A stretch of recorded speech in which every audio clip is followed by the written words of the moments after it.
Thank you. Hi, everyone. Thanks for attending this session. My name is Benyoub. I'm a graphics engineer at Unity Technologies. And today I'll be talking about our work to try to take advantage of ray tracing hardware acceleration into the Unity game engine. So the slides will be available after the presentation. So if I go a bit fast or something, you'll be able to look at it, and you can ask questions on Twitter if you're interested to know more about it. Okay, so I would like to start by giving you some context about where the work was done. The render pipeline in Unity is historically locked out for users. So Unity introduced last year what we call the scriptable render pipeline, which is a set of C# APIs that allows users to implement extensively and precisely the render pipeline. On top of that, we introduced what we call the high definition render pipeline, or shortened as HDRP up there.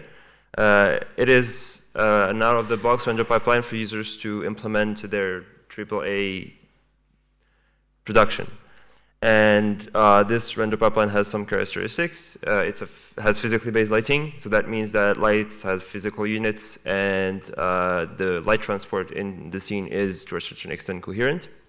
It has a modern design, so it relies a lot on compute shaders and the latest APIs from consoles and PCs. And so as I said, it's designed for AAA productions. That also means that during the development process, it has been production driven. So this example here, so the image on the right, is an image from a short/interactive experience called Book of the Dead, made by the demo team at Unity. By the way, all of this is open source, so the link is here if you want to check it out and pick things that you may find useful for yourself. Another image, so on the left, it was presented yesterday also by two colleagues from Unity, is The Heretic. So it's a short made with Unity and HDRP. And on the right, it's a game to be released this year called Harold Halibut that is made with Unity and HDRP. So the goal of all of this part was just to try to define the motivation for us to spend time into using this API. It's a lot of time, a lot of energy, and it's why would we use it? So I would like to show you a video that was presented this year at GDC.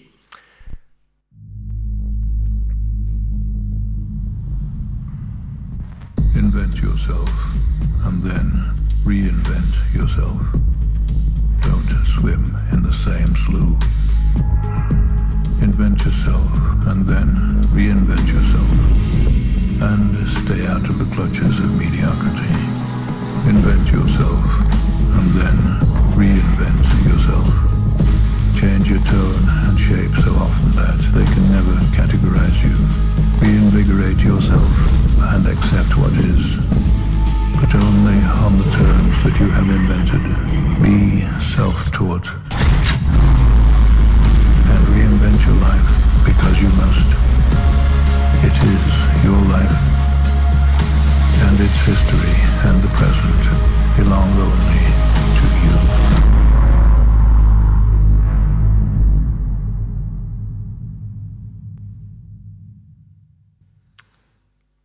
All right. So as I said, this video was presented GDC this year. It's part of the Reality versus Solution project. So some of the images in the video are real, some others are not. You can take a guess here which one is which. A VFX breakdown is available, so if you're interested to know more about the production of this.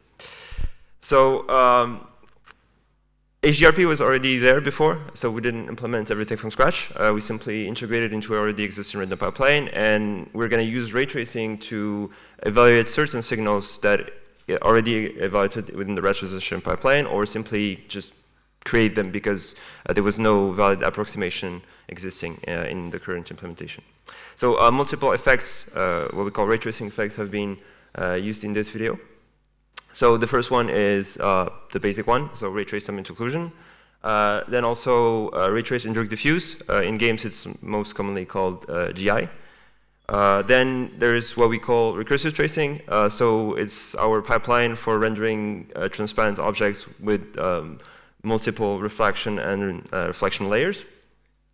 Then there is indirect specular, so it's also called usually reflections in games. So the difference between this one and the previous one is that this one only applies to opaque objects, and it only evaluates one bounce. And finally, stochastic area shadows. So I'll cover the three last ones in this presentation, and because the other ones are too simple or too naive implementation right now. So as I said before, ray tracing is used as a, say, a complement, or like it fills gaps that rasterization does not evaluate. So it's a hybrid pipeline, and a skeleton is still the skeleton of the pipeline is still rasterization, but we use ray tracing like in some spots of the pipeline. All right. So for the fun fact, this image is taken from a scene that is called Fontainebleau. It's a photogrammetry demo that the HDRP team made last year. And some users took it and placed random objects on it, and I found it funny, so I want to share that with you. So this image is rendered with HDRP without ray tracing, and the goal of this is to define what is HDRP before. So HDRP has two major variants for its render graph, a hybrid deferred one and a forward only one. So I'm going to start with the deferred forward one. So this is how the render pipeline looks. It's a bit simplified, but this is the main structure. The passes, I hope you see them, that are in blue are the part that are optional, so they're going to be disabled for some cameras and used for other ones. So it basically starts with a prepass. So the prepass is really important for ray tracing. I'll cover that more later in the presentation. Then we have our decal gbuffer pass that is evaluated, then our gbuffer pass that is evaluated for our main lighting model. Then we evaluate our screen space ambient occlusion, screen space reflection, and contact shadows. Then we evaluate our shadows. So basically what we call shadows here is a set of shadow maps that are evaluated. And then from those, we're going to, depending on user request, we're going to evaluate a set of screen space shadows. Then we also evaluate our light structures. So nothing new here. Pretty much every modern render pipeline does this. So we have a tiled lighting structure and a Froxel light structure that will be used for the rest of the pipeline. So then we have our deferred lighting that is evaluated for our main lighting model. And then we have our forward opaque that is used to evaluate more complex lighting models. So for instance, that would be hair, eyes, clothes, etc. So then we move to our screen space subsurface scattering. Then we evaluate our sky and fog. And then we get into the transparent pipeline. So the transparent pipeline is a bit complex. There's a bunch of passes in there. So the prepass and the depth prepass and the depth post pass are mainly there so that transparent objects can be focused on for things like depth of field or other effects that are related to distortion or post-processing. Then we have our pre-refraction and color pyramid pre-refraction that are used for screen space refraction. Then we have our regular transparent objects that are rendered, low-res transparents. And then we evaluate our color pyramid that will be used for the next frame, but also for distortion and post-processing. And we finish by the overlay. So all of this is classic in a render pipeline, but it's important to state it so that when ray tracing interferes into the process, like you have a better overview. So as I said, there's another variant to this, which is the forward-only variant. So the difference here is that we lost the gbuffer and deferred lighting passes, obviously. But another important thing is, given that our ray tracing effects are going to happen before the forward opaque for most of them, that means that our screen space buffers that will be available for us are very limited, and they are the ones that the prepass will produce. So keep that in mind. I'll come back to that later. All right. So I want to take a simple example just to try to explain what ray tracing does in a render pipeline. So the kernel box, very simple. This image is rendered with HDRP and a couple of ray tracing effects. So it's a set of objects. They have properties.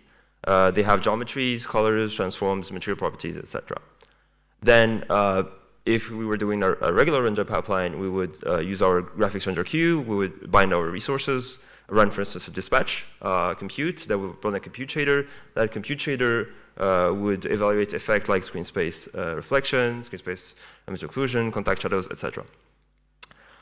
On the other side, for the rest of the pipeline, we still bind the resources. So that would be the geometry, the color, all the material properties, the transforms, and then we call draw indexed variant that would trigger the rasterization pipeline, and that would be what we use for the prepass, the gbuffer, the forward opaque, etc.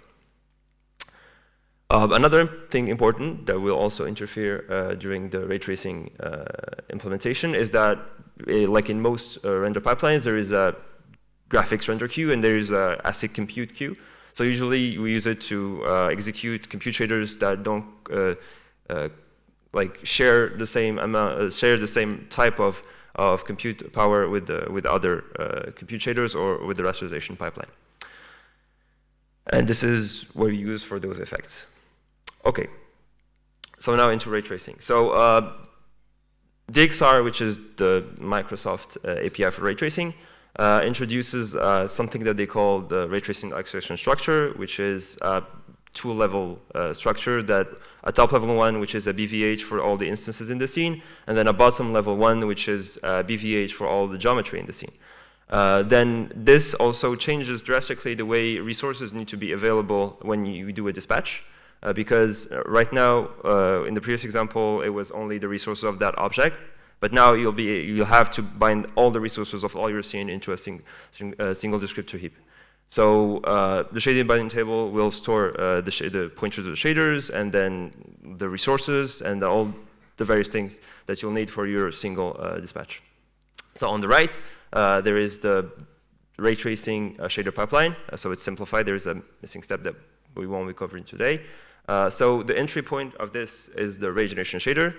And then the parts on green, which is the mist, closest hit, intersection, any hit, and ray generation, are the parts that developer has their hands on. So they will only be able to interact with this. And the parts that are in gray and black, so the traversal and the hit interrogation, is not something that developers have their hands on. So that can be problematic, and we'll see why later. All right.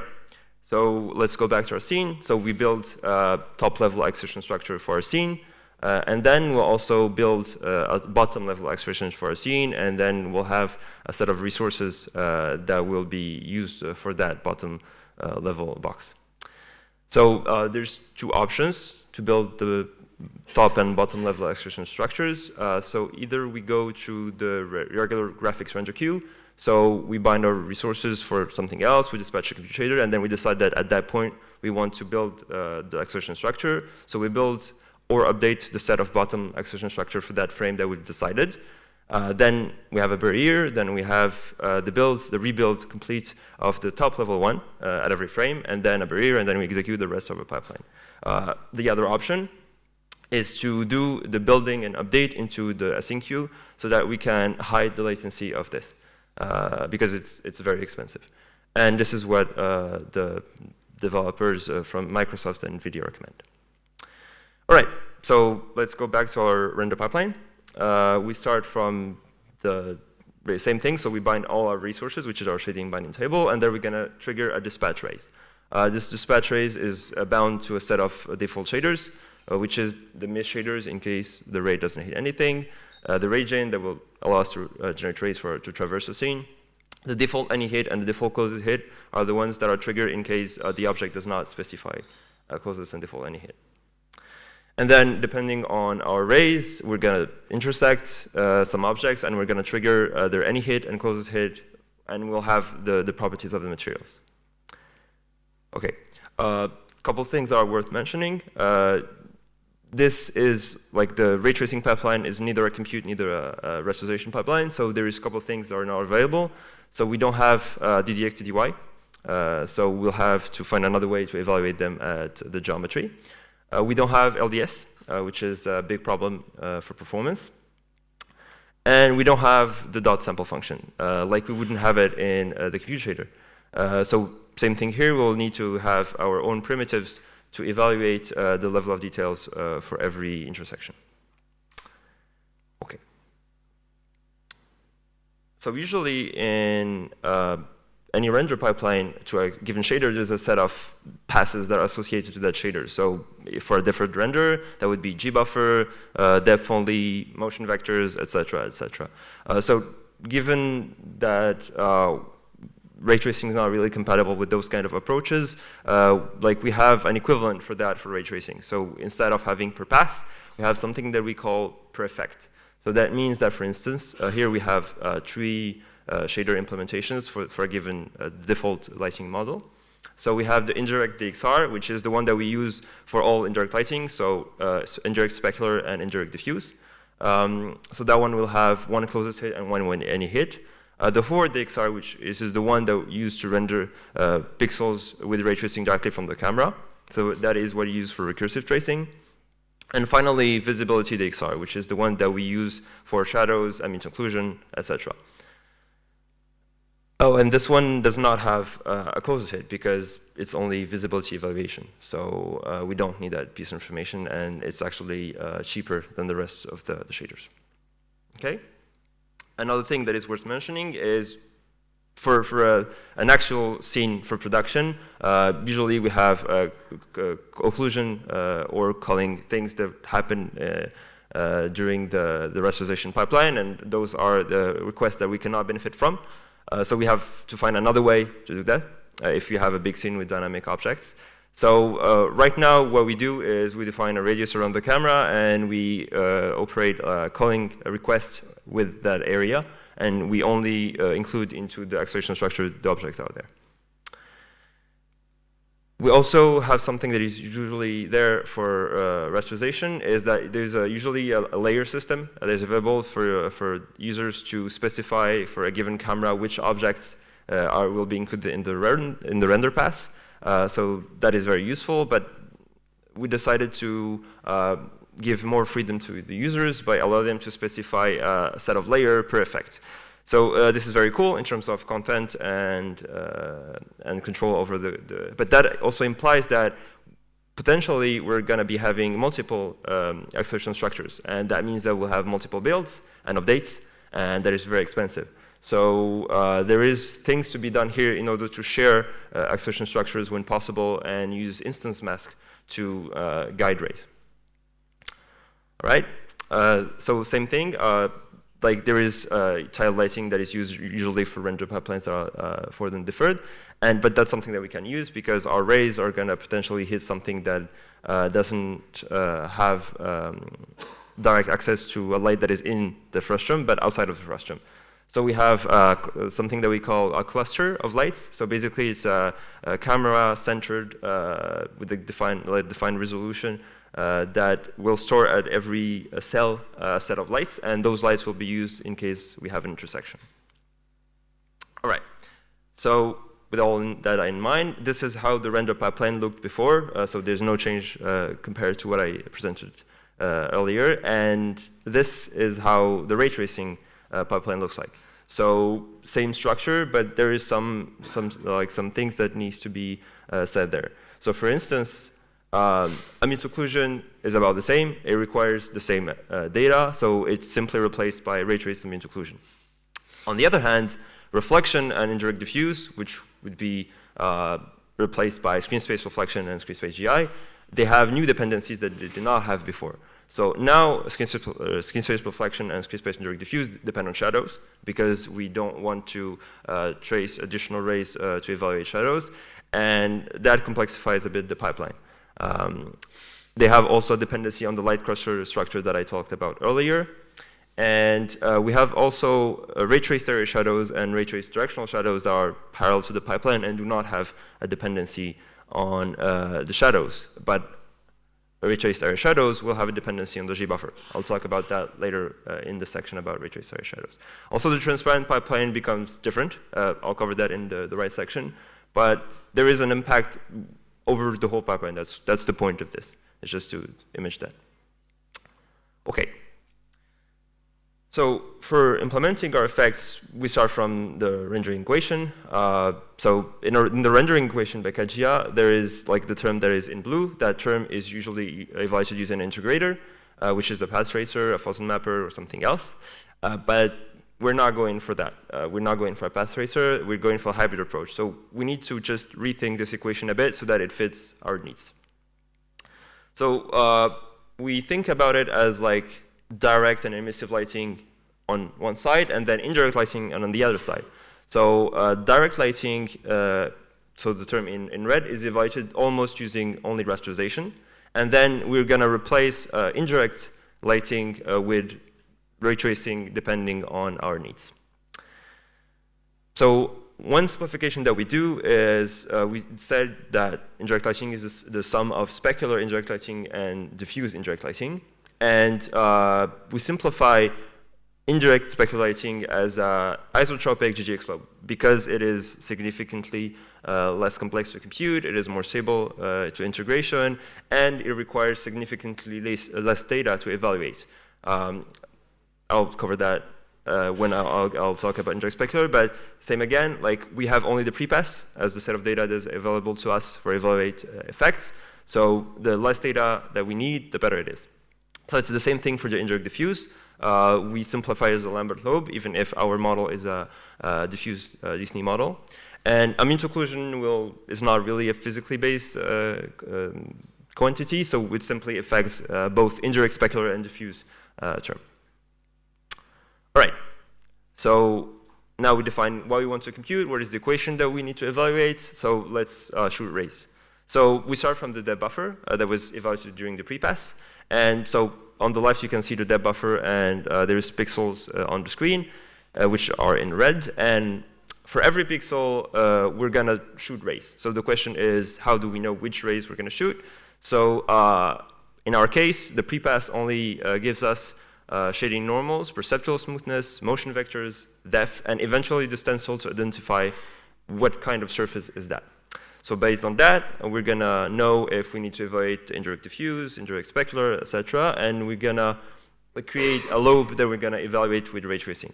So we're gonna integrate this. So to integrate this, we're gonna shoot rays, and to shoot those rays, we're gonna use sampling-based integration.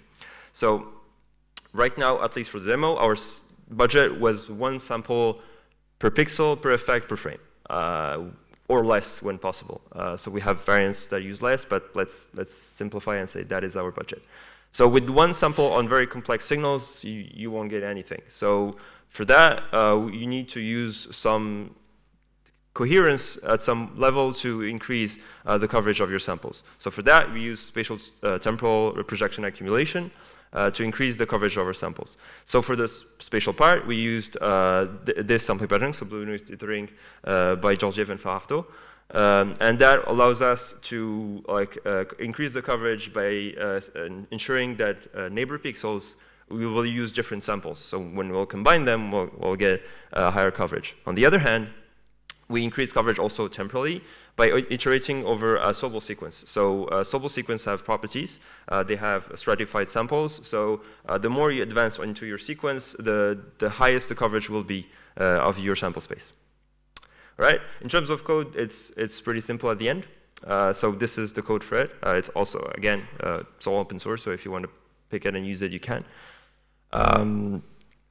So here is Owen scrambled Sobel sequence. So it's a shuffled Sobel sequence that is a bit special. So it has 206 samples, 1 dimension, because it's easier to sample in terms of cache coherence a given contiguous data values, and then 4 dimensions, which are the channels that are actually the dimensions of sampling. And then we have a scrambling tile here that allows us to get that increased coverage screen space. So we sample our scrambling texture, and then we combine it with our Sobel sequence, and we get a sample. And that sample will be used to evaluate all the effects that were defined previously. So that simplifies a lot the process of replacing the sampling pattern or simply using it for other new effects. All right. So let's talk about indirect specular. So I'll come back to what was presented before. So we approximate it as an isotropic GGX lobe. So we do what is called the split sum integration. This is not something we invented. It's a presentation by Brian Kais.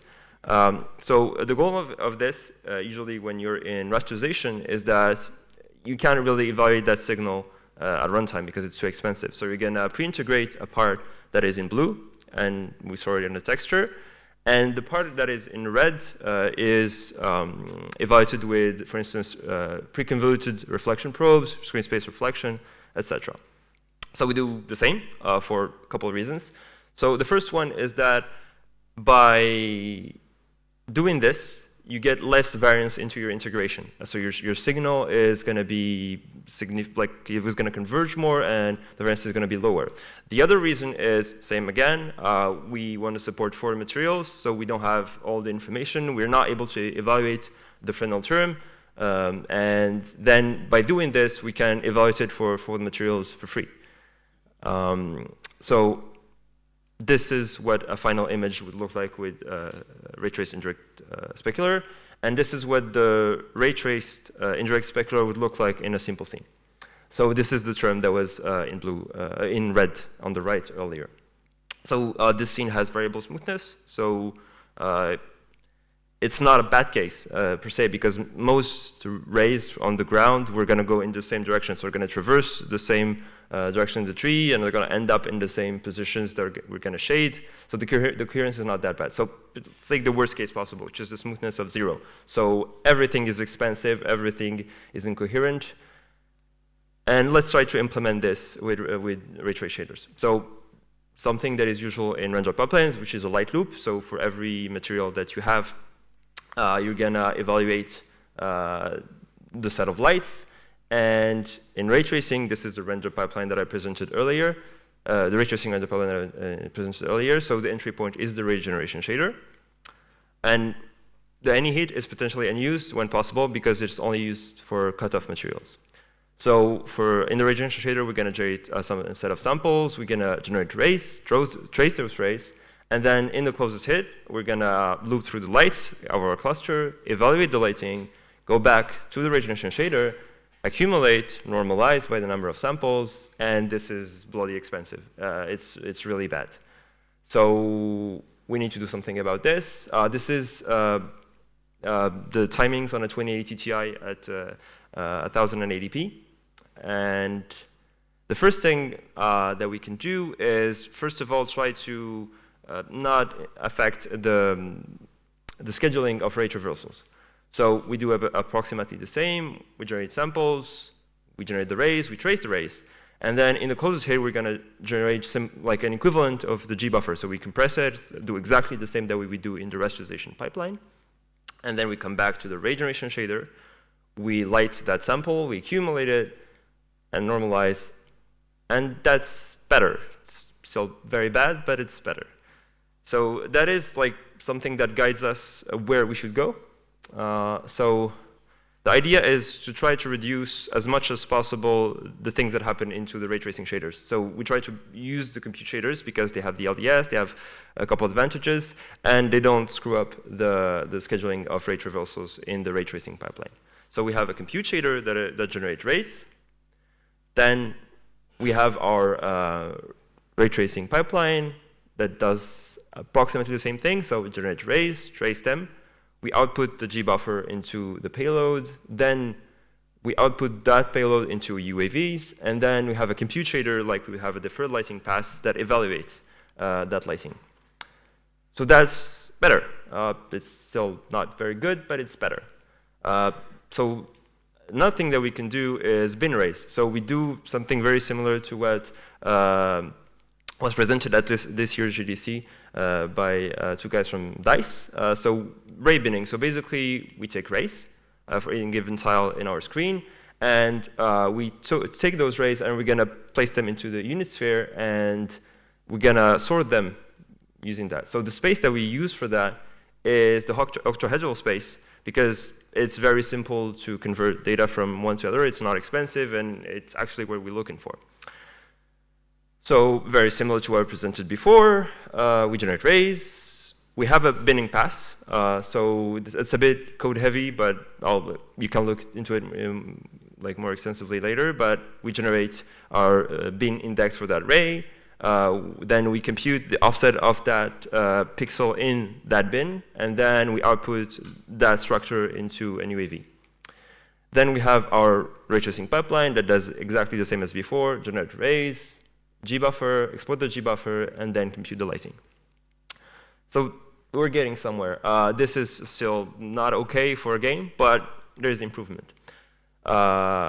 So in a real scene, the smoothness is not 0 for everyone, and actually the signal that is produced by indirect diffuse for lower smoothnesses is not that relevant. So by having a threshold under which we fall back on another technique, we get something that is acceptable. So it's not good, but it's acceptable, and you can ship something with it. Till now, we didn't make any concessions on quality. It was just like reshuffling things so that performance is better. If we're ready to make concessions, so the presentation by the DICE guys talks about variable ray tracing and mixing ray traced indirect specular with screen space reflections to get something that is significantly less expensive for a complex scene. All right, I would like to now talk about air shadows. I lied when I said that we compute the direct lighting with rasterization only. That is not true. So this is what the lighting of an air light looks like. So it's the BSDF times the lighting times the visibility. And this is what you would get into an offline renderer. So you have the air light behind, and you have like a shadow that is quite a specular. So if you want to be naive, we're going to shoot rays, integrate the lighting for that light, and we're going to get the right results. But the number of samples that we're going to have to use is going to be very, very high. So isn't there a way to do the same thing? So use something that we have to reduce the variance. So this is already used in HDRP. So it's the linearly transformed cosine approximation by Heitzenal. And basically, it's an analytic way to evaluate lighting of an air light. So, and we use this paper, by Heitzenal, and that's an approximation of shadows that is actually very close to the reference. A simplified version of this would be to just compute the LTC, so the analytic form, and multiply it by the average visibility of the light. So you would get something that looks kind of okay, but is actually very far from what you would be able to get from a specular surface. So same thing, I'm going to go over the implementation. So you know the pipeline. We don't need the closest hit shader here because it's only a visibility information test. And potentially, we won't be using any hit unless we have cutoff surfaces. So you can read the code more in detail later if you want. So basically, you initialize your sampling pattern, then you loop through your samples, generate a sample, generate a ray. Then for that ray, could intersect the surface or not before it hits the light. We evaluate the BSDF for that ray. We store the BSDF for that ray and the BSDF times the visibility. I added a lot of information into the content of this presentation. So if you want to know more about this algorithm, there is schemes and explanations later. But basically, LTC is an analytic form with a visibility. The shadow term is SN, and the unshadowed term is UN. So we normalize our samples by the number of our integration by the number of samples, and then we denoise. So we do temporal accumulation, horizontal bilateral, and a vertical bilateral. And the result is good, but again, it's very expensive. A simple thing that we can do is reduce the register pressure in our pipeline by simply using a simple variant for computing our BSDF. So by doing that, we reduce significantly the amount of computation that is done, and we reduce the register pressure for our lighting model. So it decreases significantly the cost of the effect, but it's still very bad. So we're going to do something very similar to what was done for reflections. So we go for a deferred pipeline. So this means that we pre-generate rays. Then for those rays, we're going to just evaluate the visibility information. So we're going to trace rays and store the result of that into the shadow term. So the unshadowed term is evaluated during the pre-pass, and then we have our denoising pass that is run afterwards, and we get something better. So this is a complex scene. It's about 70 million polygons. So it's bad. 5 milliseconds isn't acceptable, but at least you can ship something with a software like this. All right. So there's a couple of things that you can do. You can compute at low resolution, a lot of things. but still those are quality trade-offs. Okay, I think we don't have time for this, so I'm going to skip it. Same slides are available, so if you want to know more about it, you'll be able to evaluate it. Okay, so I would like to cover the takeaways that you should get from this presentation, or at least what we learned from implementing this. So in ray tracing, naive is something that is very easy. That is the first thing that you can implement, so everything into the ray tracing pipeline shader. It's not viable if you want to ship a game or something that is vaguely interactive. It's also very good to reduce variance with analytic or pre-computations. So that's what we did for specular, indirect specular or area light shadows. For the materials are a real problem. So we're among the few that believe that foreign materials have a real value. They're really a struggle to integrate into a ray tracing pipeline. So if you have foreign materials, you're going to have real problems making them part of that pipeline. Sometimes rasterization is good enough. Sometimes you don't need ray tracing. The signal that is generated by rasterization is good enough. For instance, for the fallback on a certain roughness, you don't need to shoot additional rays for an increase of quality that is not there. And sometimes just for the given image, the signal does not require to throw rays. It's like, it's good enough. So I don't suggest using ray tracing in that configuration. It's good to bin rays when possible. So when ray divergence into your scene is big, like bin them. For instance, if you have a surface that is smooth, it won't be required because all rays already go into the same directions. So it's not worth it. But when you have a diffuse signal, it's very, very important, and the difference is very, very noticeable. It's important to avoid in-hit as much as possible. It increases exponentially the cost of your effect. So some developers simply completely exclude cutoff and so you might like cut off materials from their pipeline, and they get them from other ways. For instance, free space reflection is a good way to have the contact cutoff materials. And it's also very important to take advantage of compute shaders when possible. They have advantages like the LDS, like other things, and they're significantly more effective than ray tracing shaders for computing screen space information. If you start from a pre-existing render pipeline, sometimes rasterization is not going to help you, and you're not going to be able to make the paradigms of rasterization and ray tracing match. For instance, the light clusters, we had to evaluate something that is completely different, and that means that every frame you evaluate additional structures completely orthogonal to what you have built into your render pipeline, and that is expensive and complex. It's very important to manage your resources properly, because ray tracing, due to temporal accumulation, due to many things, will require a lot of new additional render targets. So you need to reuse them, otherwise your GPU does not have enough memory to simply just allocate all the buffers that you'll need to evaluate your effects. It's also very important to rely on temporal projection, because that is the only thing that makes it viable. Otherwise, the signal is completely unusable.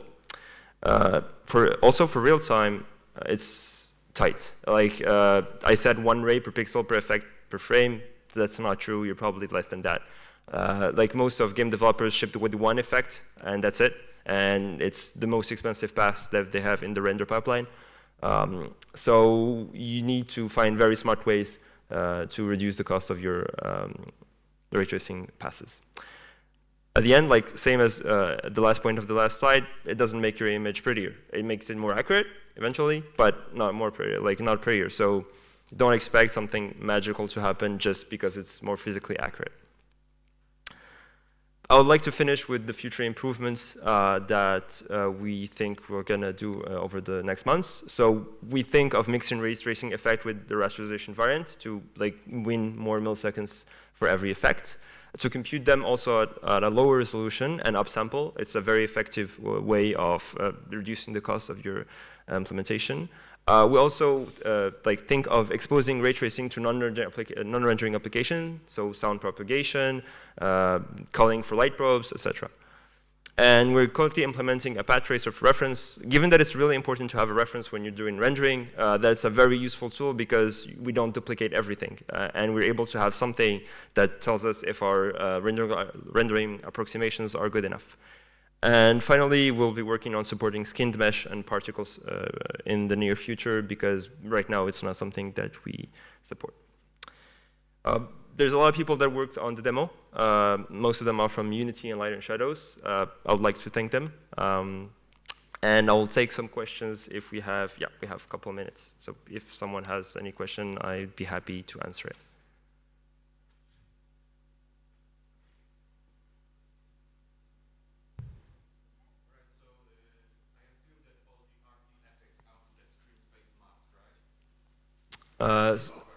So you mean, is there pixels that we don't compute ray tracing effects for? No, I mean, my real question is, if I understand your pipeline correctly, you know, like you have separable shadows and lighting. So if you have multiple lights, how do you combine them in an efficient way? If you were computing like a visibility term, then you could combine them. You can just random them all to a single screen space buffer and then denoise all of that, and it would work. But given that we're going for a specular shadow, the algorithm is based on the analytic value of a single light. So we can't really combine area shadows. But if we were doing point light shadows, directional shadows, then it would be possible, and that's probably what we'd be doing because it's less expensive to denoise, and in terms of storage also, it's better. Okay, any questions? Okay. Thank you very much for your presentation.